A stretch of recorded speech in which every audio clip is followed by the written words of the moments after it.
They're not depicting death or blood or anything that the viewer might go like, oh no, this is too much for me. No, it's a child looking back at you. This week, images of starving Palestinian children blanketed the media. From WNYC in New York, this is On the Media. I'm Brooke Gladstone. And I'm Micah Loewinger. A New York Times story about starvation in Gaza with a photo of an emaciated child was attacked for failing to say that the child also had a pre-existing condition. This is one child, when hundreds of thousands of children are in different stages of malnutrition. So you focus on mistakes to blur the main image that you don't want anyone to see. Plus, the all-but-forgotten inventor of the first family sitcom. Gertrude Berg was the first showrunner. There was a national survey where she came in the second most respected woman in America after Eleanor Roosevelt. It's all coming up after this. From WNYC in New York, this is On the Media. I'm Brooke Gladstone. And I'm Micah Loewinger. After 2 years of unrelentingly bad news coming out of Gaza, the coverage has suddenly taken on a new urgency. A summer storm of hunger has gripped Gaza in what humanitarian groups call, quote, mass starvation. The World Food Program said this week a third of Gaza's population of 2 million now must live for days without food. I witnessed the Israeli Defense Forces firing a main gun tank round from the Merkava tank into a crowd of people, destroying a car of civilians that were simply driving away from the site. Former U.S. Green Beret Anthony Aguilar speaking with the BBC last Friday about what he calls war crimes perpetrated by the IDF at aid distribution centers run by the Gaza Humanitarian Foundation, a newly formed group backed by the U.S. and Israel. In my entire career have I never witnessed the level of brutality and use of indiscriminate and unnecessary force against a civilian population, an unarmed, starving population. This week, more voices joined the chorus using a word that is still largely taboo in American media and politics. In a new report published by a respected medical journal, The Lancet, a group of health professionals said it was time to break the silence on genocide. Israeli human rights groups also raising alarms. For the first time, two prominent organizations joined international human rights groups in designating Israel's actions in Gaza a genocide. Marjorie Taylor Greene just became the first Republican lawmaker in Congress to call the crisis in Gaza a genocide. Mr. President, Prime Minister Netanyahu said there's no starvation in Gaza. Do you agree with that assessment? A reporter addressing Donald Trump on Monday. I don't know. I mean, based on television, I would say not particularly, because those children look very hungry. Even our president, who's floated the idea of an American occupation of Gaza, apparently can't ignore the grim truth revealed by the footage and stories. One recent headline in the Associated Press reads, "The latest child to starve to death in Gaza weighed less than when she was born." And news media across the world have run pictures of tiny skeletal bodies. Some images will leave you breathless and silent because it captured a moment that anybody can see without any language. Adel Al Salman is a photo editor based in Cyprus working with the Agence France-Press, the AFP. He coordinates with Palestinian photographers documenting the starvation around them and selects their pictures for the wire service. Adel believes their recent images are responsible for bringing a new wave of attention to the war. They're not depicting death or blood or anything that the viewer might go like, oh no, this is too much for me. No, it's a child looking back at you. So you have to react in a different way. Can you describe some of the photos that you chose and why you decided to use them? We got a first group of pictures from our photographer, Omar Al-Qatta, of a woman and her 2-year-old son living in their damaged home in Al-Shatti refugee camp west of Gaza City. You can see his rib cage, you can see his shoulder blades from the back, you can see his spinal cord. He looks months old instead of years old. Does he know life outside of war? So it takes from you as well. But you have to see those images and you have to put these stories out so people across the world know what's happening.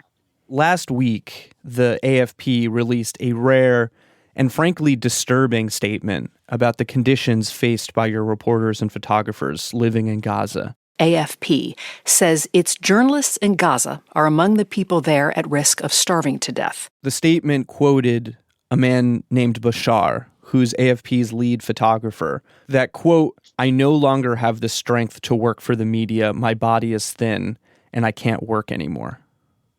Yes.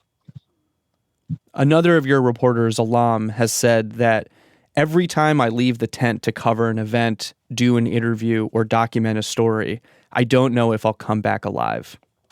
That is correct. He might become the story, or he might come back to a house that has been bombed.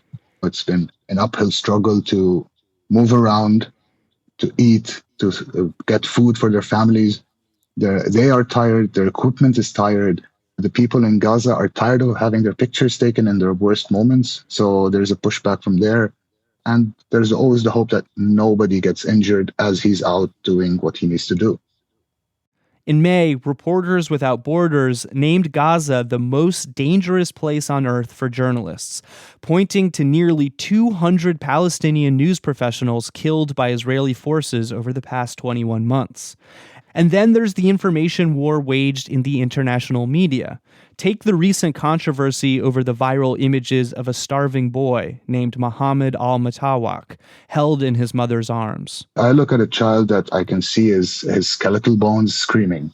CNN acknowledged that in addition to severe malnutrition, the child suffered from a pre-existing muscular condition. The New York Times did not, and ended up issuing a correction after a pro-Israel journalist kicked up a storm on X. A Wall Street Journal op-ed this week claimed that this omission from the Times and other outlets was part of a deliberate campaign to lie about starvation in Gaza. If one case out of 10 turns out that he has a medical condition, what about the other 9? People are starving.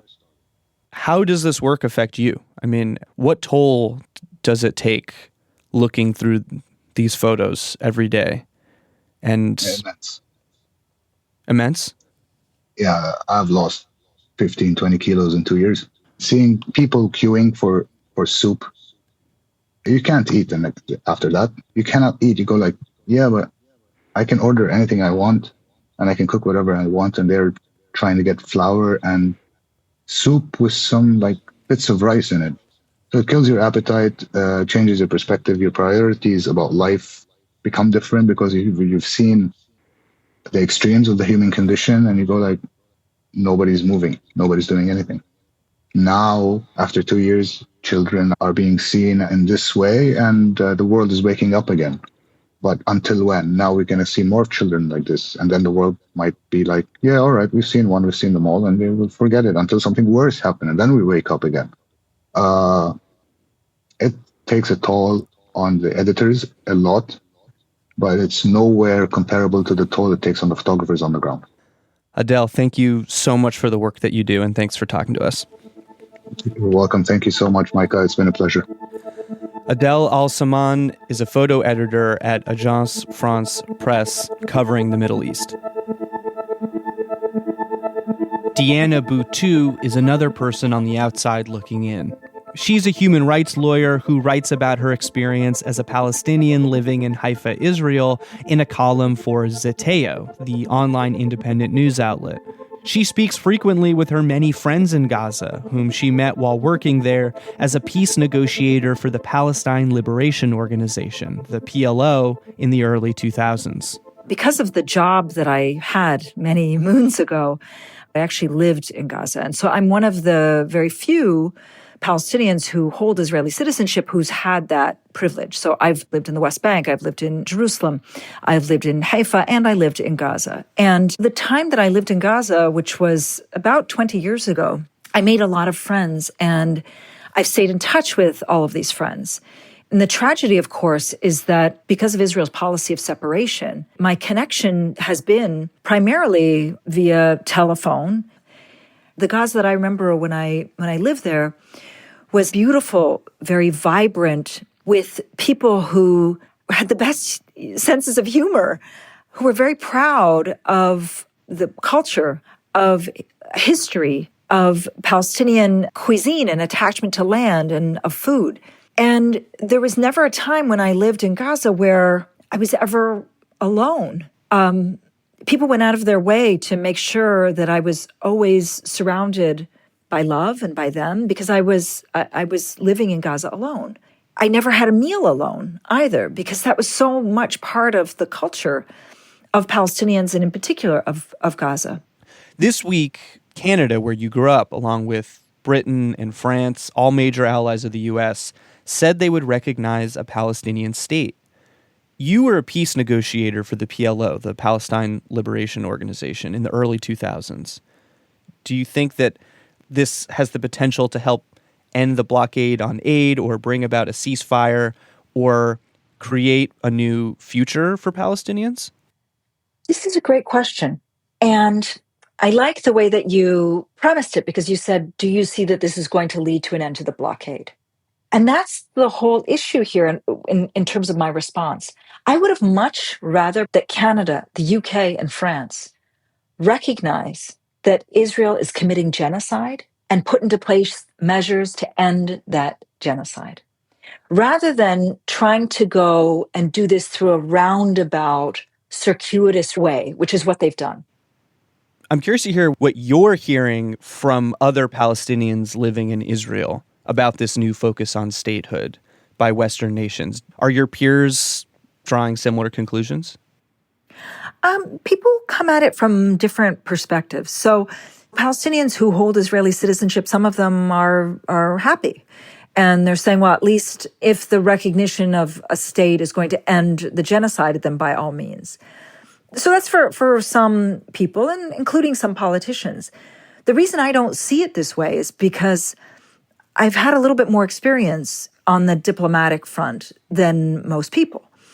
And the experience that I had diplomatically was that for as long as I've been alive, and for as long as at least I've been living in Palestine, there has always been a sense on the part of the diplomatic community of effectively do nothing. They say a lot of things, they express their outrage, but then it's not matched by actual deeds. So for me, I would much rather see the deeds being done rather than just the words. Now, for many who live there, they're happy because they think that this is going to lead to the end of the settlement project and so on. I just don't see it like that. Deanna, I know you have to go soon. I have one more question. Please. Is there anything your friends in Gaza have told you this week or recently that you think our listeners should know? My friends in Gaza overwhelmingly are telling me how they've gone for days and days without food. And I think that what people don't understand is that you don't just sit back when you're being starved. All of your energy goes into trying to find food, because that's what the human spirit is about. It's about trying to stay alive. So my friends spend from morning until night doing everything to either find a source of food, to try to get some money so that they can buy what little supplies there are left in Gaza. Because remember, nothing has come in to Gaza for nearly 3 months. And because Gaza is completely blockaded, it's entirely dependent upon food aid coming in. They're not allowed to go out and fish. The Israelis have blockaded the sea. There's no food that's allowed in from Egypt. That's all entirely controlled by Israel. So their every waking moment is spent trying to look for food, trying to look for fuel, because that's another item that's been cut off, trying to find what little food supplies are available in the market. My friends are even debating whether they should be going down to these death trap sites. These are the Gaza Humanitarian Foundation. There's nothing humanitarian about it, but that's what the name of it. These are the food distribution sites that the U.S. and Israel have set up. There are only 4 in the Gaza Strip. And these 4 distribution sites are entirely linked to where it is that Israel wants Palestinians in Gaza to be. So it's part of an ethnic cleansing program as well. And so my friends are even talking about considering going down to these sites, even though they know that these are death traps. One of my friends, she has a daughter who is 12 years old, and she's such a wonderful young girl. I've never met her in person, but she tries to practice her English with me. And in one of our conversations a couple of months ago, she turned to me and she said, "My mother is too proud to tell you this, but we're hungry. We haven't eaten in days." And then she said, Deanna, what if the death that we're so desperately trying to avoid is better than the life that we're actually living? And, this is a sentence that no 12-year-old should ever be uttering. What did you say in response to that? In response, I spent the next 15 to 20 minutes trying to lift up her spirits, to tell her that things are going to get better, to tell her that the world is outraged, to tell her that her life will get better, to tell her that the war is going to end, that her life will be put back together. Do you believe those things? No, I was lying to her. And I know I was. And I know I was. And I had to lie to her because what else do you tell a 12-year-old? I was lying to her because I knew that it's not going to get better, that it might be the case that Gaza's never reconstructed, that nobody seems to be stopping this war. I knew that I wanted to make things better for her, but at the same time, I genuinely know that I was lying. So every waking moment for my friends in Gaza is all about just trying to stay alive. And for me, it's like receiving messages or speaking to somebody who has been drowning now for 22 months, and they just can't continue to paddle any longer to stay afloat. And so I feel as though I'm watching them drown, and I feel so helpless in the process. Thank you so much for making time for us. We really appreciate it. My pleasure. Diana Buttu is a human rights lawyer and former Palestinian peace negotiator based in Haifa. She's also a regular contributor to the online outlet Zeteo. This is On the Media.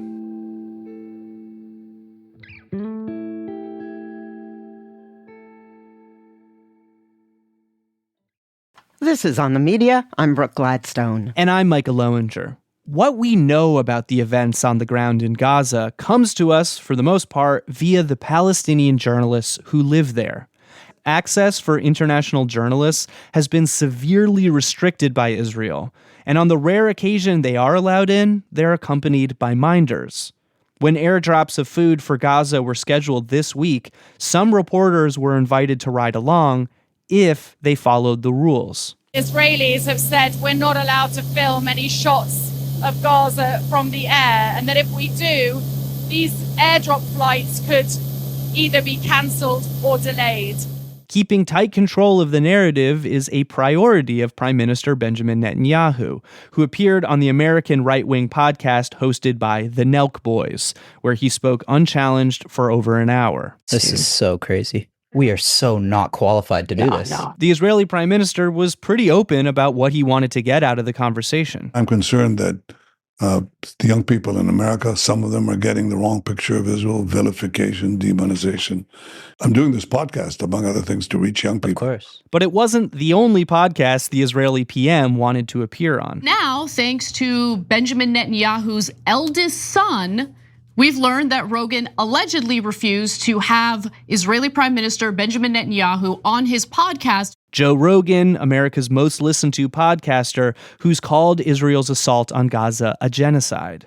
And while Israeli officials struggle to shape perception in the U.S., they're fighting and mostly winning an information war at home. I mean, on the far right, the Channel 14, which is the second most watched channel in Israel, there still is no hunger in Gaza. There is no real famine. It's just Hamas propaganda machine. Oren Persico is a media critic and staff writer for the Israeli outlet The Seventh Eye. I asked him if he thought that any of this new coverage was changing anything. In mainstream Israeli media, you started to hear about, there's actually people going hungry in Gaza. And they were starting to show reports about people just explaining the prices have gone so much up, the distribution is a catastrophe, and we can't manage to find enough food to feed ourselves and our children. And after one of those segments, Yonit Levy, the main presenter of Israeli Channel 12 TV news show, which is the most watched TV news program in Israel, said 11 words. ואולי הגיע הזמן להבין שזה לא כישלון הסברתי, אלא כישלון מוסרי. Perhaps we have a moral problem with what's going on in the Gaza Strip. And she moved on, but that was enough. Tell me about what the reaction was to that clip.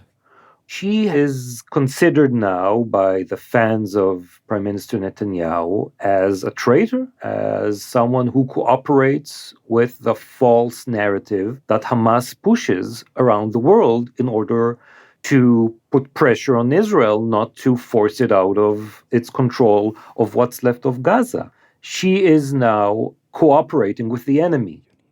When you saw Yonit Levy make this comment, what did it mean for you? I thought it was very much too little too late. I thought the bigger problem is the professional problem of Channel 12 and Yonit Levy, not the moral problem of the state of Israel. I mean, first of all, look at what you have been showing and what you have not been showing for almost 2 years now, right? If you have done your job, if you have showed the Israeli public what's going on in Gaza, perhaps we wouldn't have reached this low moral ground where we stand right now. There was actually another incident on Channel 12, a leaked chat in an inside WhatsApp group. A few journalists said, listen, even if we don't feel empathy for the people of Gaza, we have to show what's going on. We're journalists. And then other people said, why should we care? And a commentator called Mohammed Majadla, which you can understand from his name is Israeli Palestinian, he hasn't appeared that much on Channel 12 since the war began, but they still haven't kicked him out of the WhatsApp group. He said, listen, I have a cousin in Gaza. And why don't you allow me to connect you with her and she'll tell you how difficult it is to just supply yourself and your family with enough food to survive. And then Amit Segal, the most influential journalist on Channel 12 and probably in Israel, said, no, it's just like Dresden. It's just like Tehran, meaning they are all Nazis. They are all complete evil. And we have no place connecting with them or thinking about them. And from my opinion, they should all, either die or get out of Gaza. Amit Segal, he recently wrote a piece in the Free Press, the American outlet, with the headline, "The Price of Flour Shows the Hunger Crisis in Gaza," and attempted, I think, to walk a kind of strange line where he said that there have been lies about the war and how the IDF has conducted itself, but that doesn't mean the threat of starvation isn't real. So is he just telling different stories to different audiences? I don't really understand.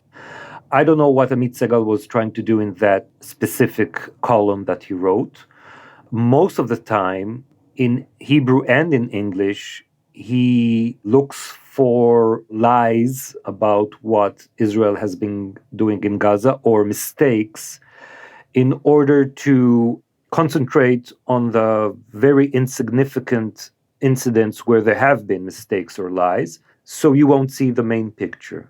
For example, just this last couple of days with the picture of the Palestinian child on the front page of the New York Times, it was later revealed that he is not only very much malnutrition, but also suffered from a previous medical condition.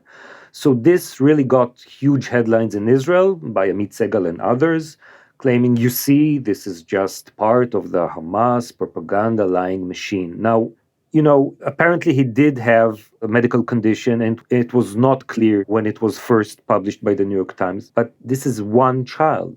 We're talking about a war where dozens of thousands of children have died, and a situation right now when hundreds of thousands of children are in different stages of malnutrition. So you focus on specific mistakes in order to blur the main image that you don't want anyone to see. 2 Israeli human rights groups recently called Israel's actions in Gaza a genocide this week. How has that been reported? How has it been received? Is there any evidence that this has maybe shifted public opinion or sort of changed a media narrative within Israeli news? No, not at all. The international courts have said that we're approaching genocide. Amnesty, the UN said this looks like genocide.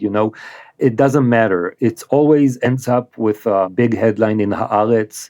and complete denial or just looking away in other news outlets in Israel. It hasn't changed anything at all, I'm afraid. Between March and May, Israel blocked humanitarian aid into Gaza. After international pressure, Prime Minister Benjamin Netanyahu agreed to allow some aid in, saying, quote, "We must not reach a point of starvation, both as a matter of fact, but also as a diplomatic issue." Meanwhile, far-right ministers within the government have repeatedly advocated for no aid at all. How has Israeli media covered the question of allowing aid in? Well, again, you have the far-right media, which is simply against letting any humanitarian aid into Gaza because, in their opinion, it will postpone the end of the war. It will postpone the complete surrender of Hamas and Palestinians in Gaza.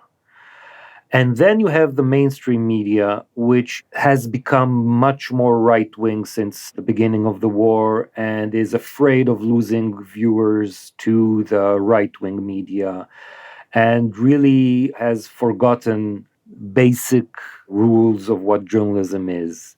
So you see a lot of discussion inside mainstream Israeli media about what does it mean for the image of Israel abroad? What will it mean for the soldiers inside Gaza, our troops, right? You don't see a lot of discussion on humanitarian aid regarding those who actually need it in Gaza. They are not part of the equation usually. It's more how people will see us and how it will affect us. Do you think the Israeli public is aware of a change in how Americans perceive Israel right now? Yes, I think they do, because that's a way that the Israeli media is able to present to the Israeli public the reality in Gaza. We won't tell you that people are starving to death, but we'll show you headlines from the world about how they perceive the situation in Gaza. Now, it comes to some absurdities sometimes. For example, on Channel 13, they showed the Daily Express front page with a very skinny child all over the front page, but they blurred the picture. And they said, this is the front page that shocked the world, but the viewers couldn't see it, okay? Because they, I guess, didn't want to hurt the feelings of the viewers. And that's just absurd. Or if you look at the right-wing channel, Channel 14, they showed an image from a CNN report about a mother and a child. The child, 4 years old, died of hunger. And they said, look at the mother. She doesn't look skinny. Actually, she looks obese.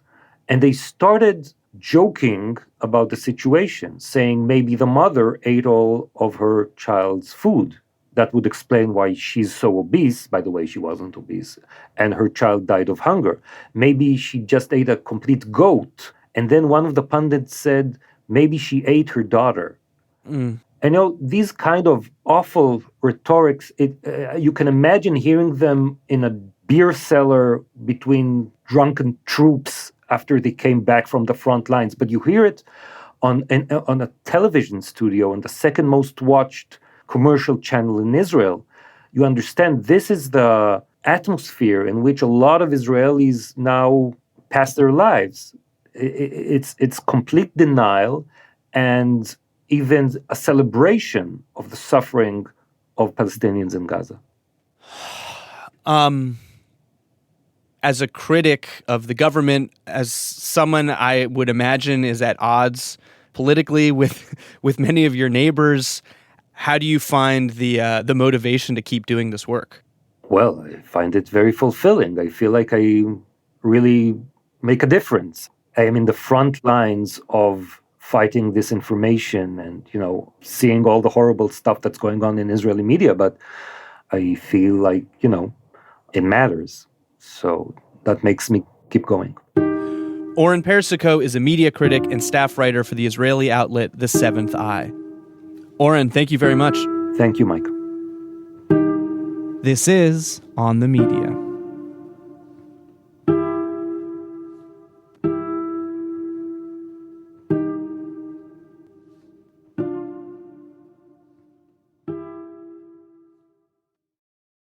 This is On the Media. I'm Micah Loewinger. And I'm Brooke Gladstone.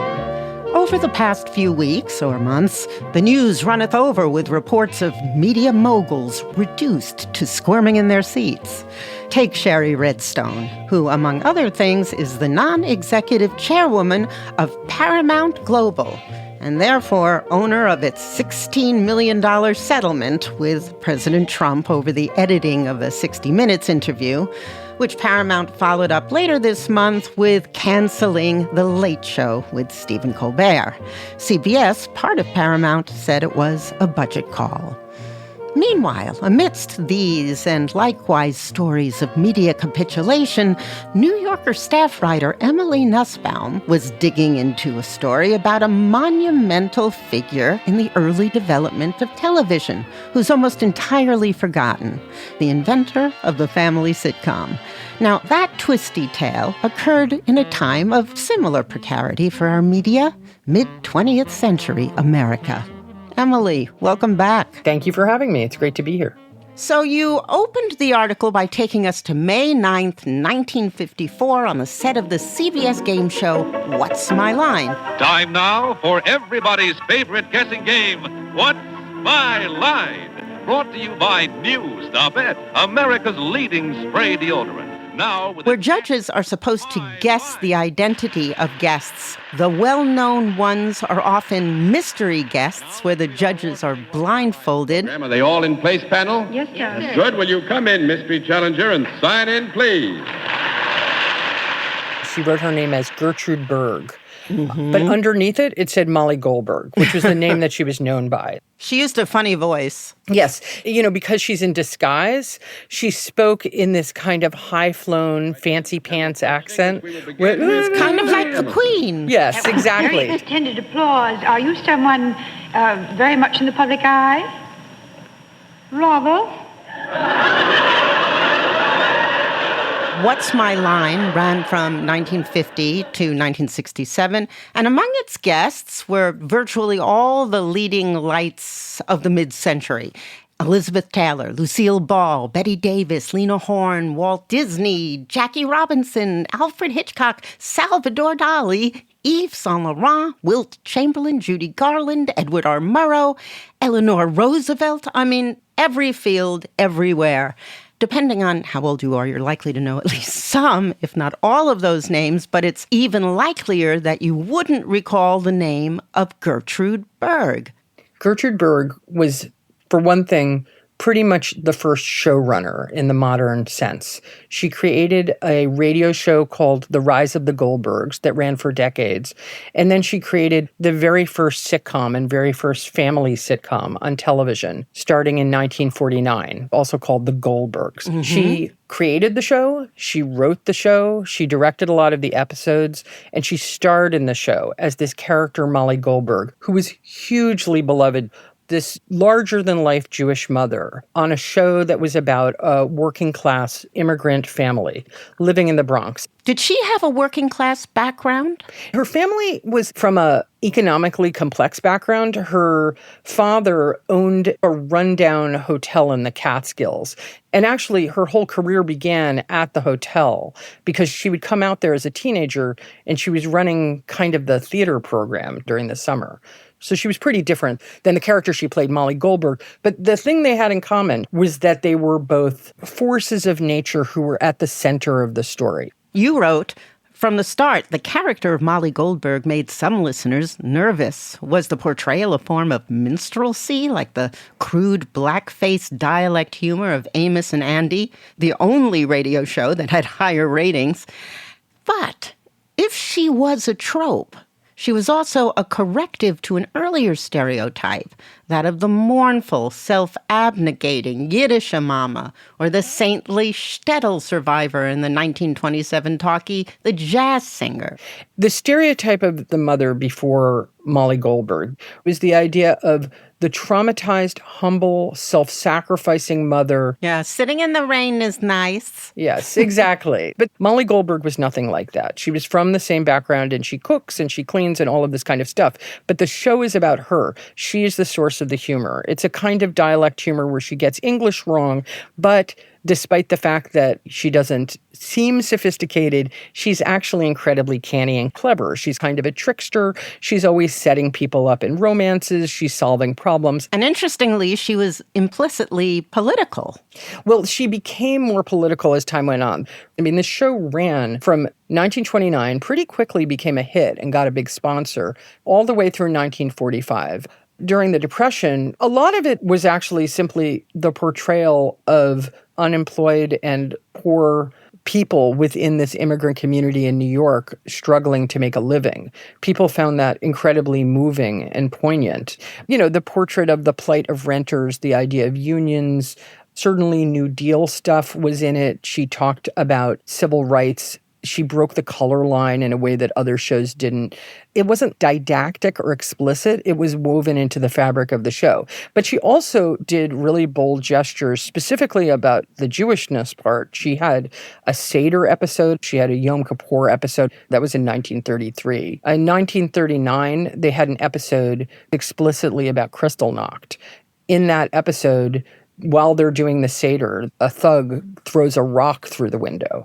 Molly delivers a speech to her family about the power of ideas and how they can blast through fascism. It's really stirring. But also, you know, honestly, just having like actual rabbi and cantor performing a Seder during that period. And on the show, the characters talking about cousins of theirs in Europe trying to get out during the rise of Hitler. Her sponsor, Pepsodent, agreed to air that particular show without ads. One telegram that she got read, quote, "Just as Pepsodent acts as a disinfectant, so does your broadcasting to dispel hatred and bring humanity closer together." Yeah, I do think that people understood that this was a bold thing to do on radio. You have to understand, during that period, radio was the mass medium. Everybody listened. And this show, because it was so highly rated and so accessible, was an incredible platform. And even though Hitler's war hadn't yet begun in Europe, there was a kind of war at home. This was also a time when, on the all-important radio, you had the demagogue anti-Semite Father Coughlin, the so-called radio priest, flooding the airwaves with hate speech.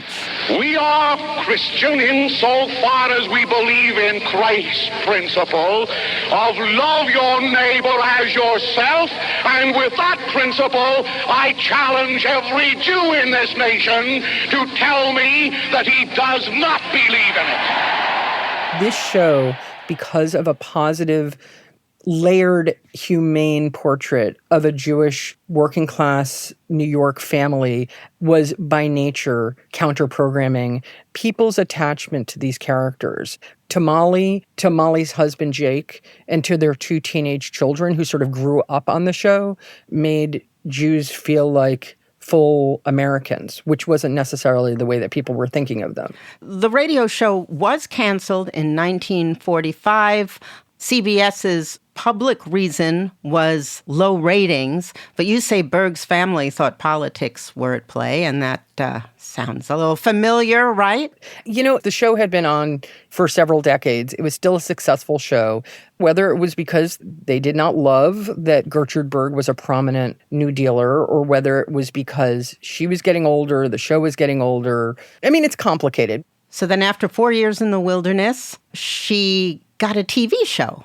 It's interesting because when television first started, it was done live. It was in New York. It was a new medium, exciting and had potential, but it was also really chaotic and experimental. It had a kind of anything goes feeling.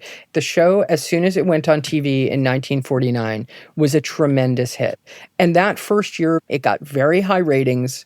In the first Emmys, she was the first winner of the Best Actress Award. And from being a melodrama, she turned it into more of a sitcom, which would become the bedrock of television. She had single-handedly created many of the central things about what a sitcom is. She opened each episode by leaning out the window, looking at us and delivering a message about Sanka. 1, 2, 3, with a little boiling water, you have a delicious cup of Sanka. And if a neighbor should happen to fall in, without any extra trouble, you have 2 cups of instant Sanka. Oh, yeah, and I want to tell you that if you're a person, who shouldn't drink coffee with caffeine in it, you can still drink as much instant as you like and sleep. That was the important job. So when you watched it on TV, you were one of her neighbors. She was looking right out the window at you, welcoming you, being funny. And then when the ad ended, you would sort of come into her living room. And so this intimate thing where you're suddenly in somebody's family living room that everybody knows from having watched any sitcom came really from the Goldbergs. You were startled when you watched because the Goldbergs, though a foundational show in its day, stood apart from what we now think of as quintessential 50s TV. The model of the 50s sitcom that it really differed from were things like Ozzie and Harriet, Leave It to Beaver, the sort of growing move toward waspiness, a super white suburban family with a father wearing a suit, reading his newspaper, commuting to work, and this particular image of a mother as thin, wearing pearls and a shirtwaist, a loving sort of bland mom who vacuums the carpet wearing heels and all of that kind of thing. And the episode that I talk about in this essay... From September 49, you mean? The one about the neglectful landlord. Yes. I knew that she'd put political stuff on her show woven in, but I was really startled by the episode because they get a new landlord and he hasn't been fixing up the apartment building. So the whole family falls into a debate. What is the technique that the renters should use to fight this neglectful landlord? And the entire episode plays out as a political debate about radicalism versus moderates. I'm not saying every episode was like this, but that was definitely the vibe of the show. It very much came from the community in New York that show was part of, which was socialist, left-wing, union, pro-civil rights. Jewish. Yes, importantly, Jewish creatives. That lasted for a year. The show lasted for longer than that, but for a year, she had free reign where the show was a huge hit and was able to express all of these new ideas and create the ideas of the sitcom. You point out that Philip Loeb, who played Berg's husband on the TV show, their on-screen marriage was beloved by viewers. He was even voted best television father by the Boy Scouts. He also was, critically, the engine for the show's activism off camera, right? He was a central organizer involved in creating SAG-AFTRA. But because of that, he was an easy target for Joe McCarthy, who used the Red Scare to ride to power. Yes, there were many people in their circle who had strong left-wing politics, but he had devoted his life to better conditions for working stage actors, including getting paid for rehearsal time, reasonable hours. But he was also, I have to say, a tremendous performer. He was a really, sexy, charismatic guy. And he and Gertrude Berg on that show had wonderful chemistry. There are many things that are tragic about what ended up happening, but one of them is the loss of this very powerful dynamic between them as a Jewish married couple on television, something that didn't appear for many, many, many years after that. But yes, the Red Scare. I mean, there are many different stages of the Red Scare. And in 1947, there had been the part that a lot of people know about, having to do with the movies and the Hollywood 10 and the protests where people refused to name names in front of Congress. But because television was a little bit more off the radar, it hadn't really been attacked. So even though the show went on the air in 1949, they hadn't gotten a lot of pushback to Philip Loeb's politics until the summer of 1950. This document came out, a book called Red Channels. It was this kind of amateurish, hand-done thing. It didn't come from the government. It was a group of ex-FBI agents and a bunch of passionate, demented anti-communists, and it was just a list of everybody in radio and TV that they were accusing of being a subversive. Not just communists, it was anybody involved with union organizing who'd supported civil rights. I compare it in the piece to Libs of TikTok, and I actually think that's true. It was all dependent upon gossip and rumor.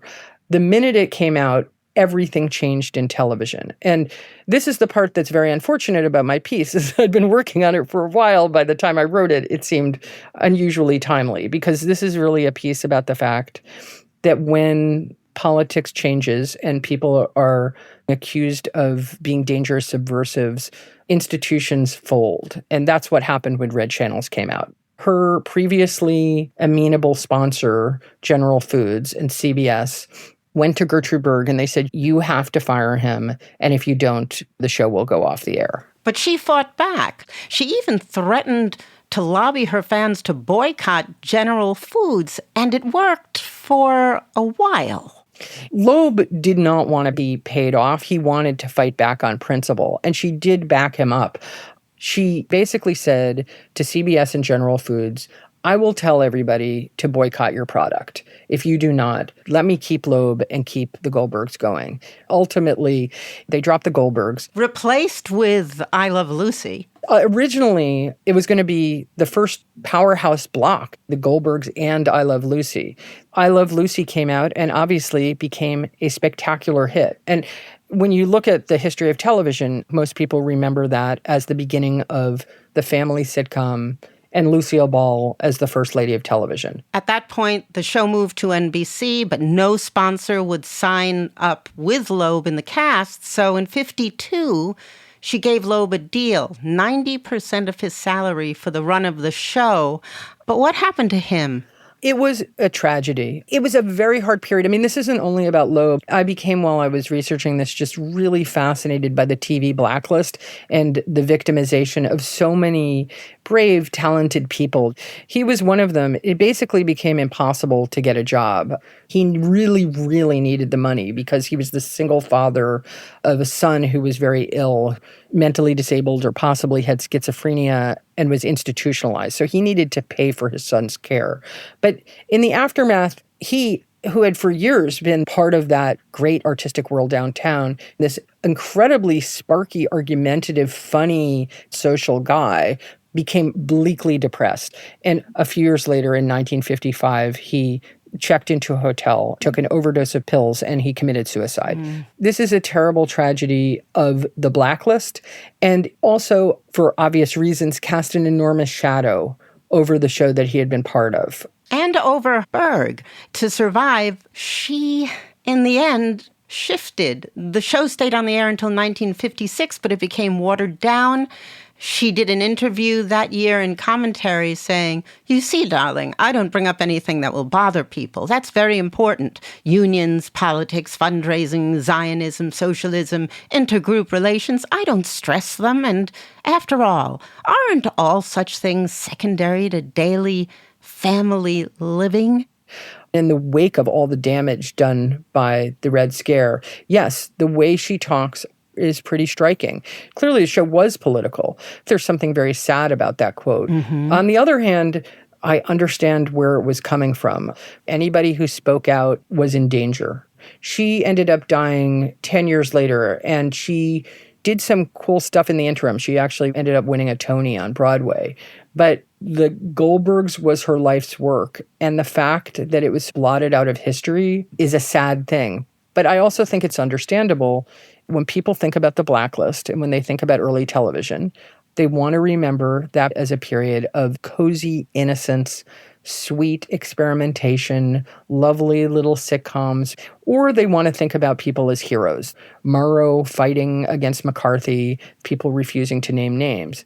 But the truth is, when you look at that period, you see entire institutions dropping to their knees, flipping and firing people because of the slightest hint of rumor. When you started working on this piece months ago, did you find your approach changing as the news changed? Honestly, when I started it, I'm generally interested in the history of television and feminist TV creators, Jewish art, and sitcoms. And I was interested in the whole debate about representation, about like, should Jews play Jews? There was a whole conversation going on about that. By the time I actually started writing, I wasn't interested in that at all. And I was interested much more in the politics of it and how right now, how prescient her story is, how meaningful it is, what a warning it is. But I have to say now, in the aftermath of of the piece coming out. CBS's recent levels of cowardice. I was working on this piece when the head of 60 Minutes quit because they weren't able to do any more investigations of Trump. Right. That was so alarming. And then obviously Colbert's show was just canceled. You know, they cut this deal with Trump. And it's such a cliche to say this sort of obey in advance thing, but this is terrifying stuff happening. So it doesn't fix the problem to learn from history, but it is a meaningful thing. Emily, thank you so much. Thank you so much for having me. Emily Nussbaum is staff writer at The New Yorker and author of the recent piece, The Forgotten Inventor of the Sitcom. My Yiddish mama, I need her more than ever now. My Yiddish mama, I'd love to kiss that wrinkled brow. That's it for this week's show. On the Media is produced by Molly Rosen, Rebecca Clark-Callender, and Candace Wong. Our technical director is Jennifer Munson, with engineering from Jared Paul. Eloise Blondio is our senior producer, and our executive producer is Katya Rogers. On the Media is a production of WNYC Studios. I'm Brooke Gladstone. And I'm Micah Loewinger.